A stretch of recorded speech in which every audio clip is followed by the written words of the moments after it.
And each cycle like this gives me more perspective and more appreciation for this process, more appreciation for non-duality. I'm allowed to feel this because I know what to do with this. This is for me to use. By 18, I think I experienced 4 identity reprogrammings of this sort. I can say that I actively aura farm with every crash out, and it's proportional to the degree of which I allow it. If I allow the crash out to be there, I'm gonna come out more magnetic, more powerful, more able, more free, more inspired, with more skills. Just how it is. It's like a meme with caffeine in the entrepreneurial space. Like anyone who works from dusk till dawn sees a direct proportionate correlation, like a response to the amount of success that they have, depending on the amount of caffeine that they have ingested. So that's sort of the same thing with me and allowing you crash out. I see a direct response within my fulfillment, feeling of purposefulness and inner peace, depending on how much I allow myself to suffer, how much I allow myself to feel broken. The topic of this is our misunderstanding of progress. We view it as something, progress, oh, like a glow up. Oh, so like you're getting better. Oh, so it's positive. Oh, so it's like a transformation. Oh, so you're happy. Oh, so you're free now. Oh, so you feel better.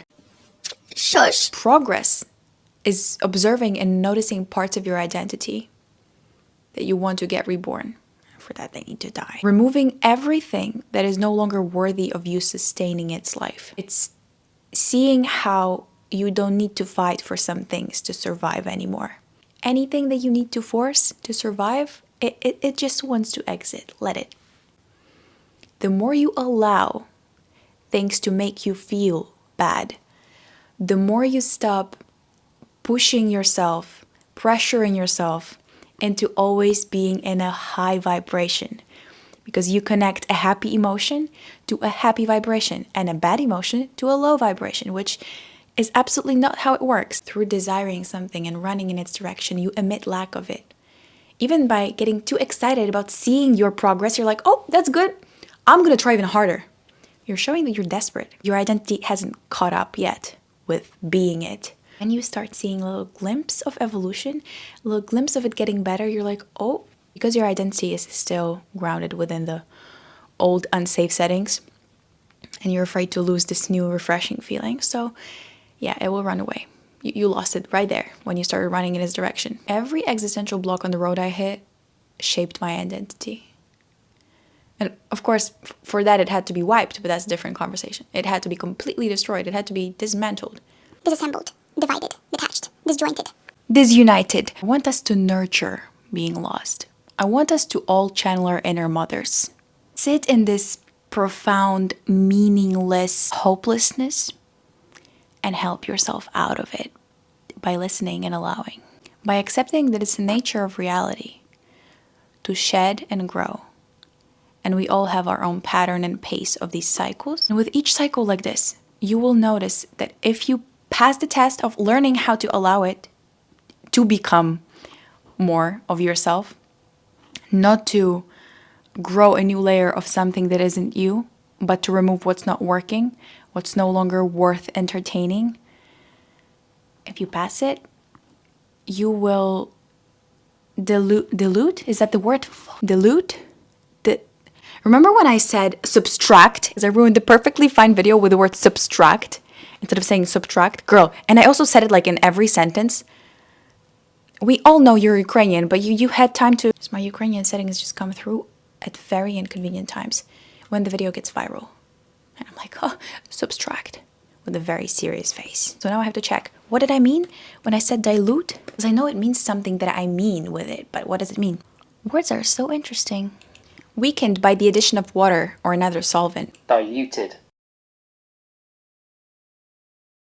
In a case where you didn't fully understand the lesson, you didn't pass it, every coping skill, every reaction to an uncomfortable change will be a symptom of need for control, reaction to your unsafety. What I'm saying is, if you go through the suffering properly, if you are broken properly, which I have a full video on that, how to suffer usefully, as a professional in that field, the unsafety will be diluted. That was so unnecessary. I could have said any other word, but I just love words too much to ignore diluted.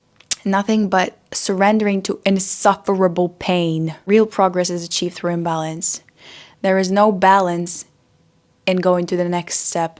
There needs to be enough pressure for it to pop and the cycle to break. The loop needs to be unlooped. To summarize it all, Bob Marley it. It is what it is. Life goes on. You grow. You're a beautiful, amazing person. You try to contribute to the world through your outlets, through your studying of everything that flows through you and into your beautiful mind. You know, I and I, we're all a part of one. You literally gain through losing. So chase losing. It's again the same principle with the faster you fail, the more you fail, the sooner you'll get to that one win. And it only takes one win. But the sooner you come to acceptance that evolution is initiated through pressure and tension and extreme imbalance, the sooner you will allow this imbalance to appear. The sooner you will be okay with suffering. You'll be okay with failing. You'll be okay with rejection. I actually want to make a full video about rejection. Maybe tie it to my modeling and like some stories, because I wanted to make like a story. I'm yapping right now. And I could tie that to some deeper wisdom, I think, about rejection, self-worth, and all of that. Yeah. The more you chase rejection, the less value it has and the less effect it has on your worthiness. I'm making this video only because I observed that I grew the most when I was unhappiest. So whenever I see that I become unhappy, I'm like, oh, another one of those. Once I cry enough about something that hurt me or exhausted me, I take strategic action. I don't dwell on how and why it hurt me and how unfair it is. I view something as a fact. It is what it is. This happened, and I don't need to feed it more of what it already is. I don't need to show misalignment how misaligned it is. It is misalignment. It is a fact. It is not negative. It is here to show me something. So let me be misaligned right now. I've been misaligned so many times. What happened? I surpassed misalignment. I broke a few loops. I became better and became aligned again. Now when you feel unhappy again, it's a sign that you grew even more. So it's even better. It's literally a sign of progression. It's another opportunity to be happy about being back at unhappy again. Yeah, you're doing a lot better than you think.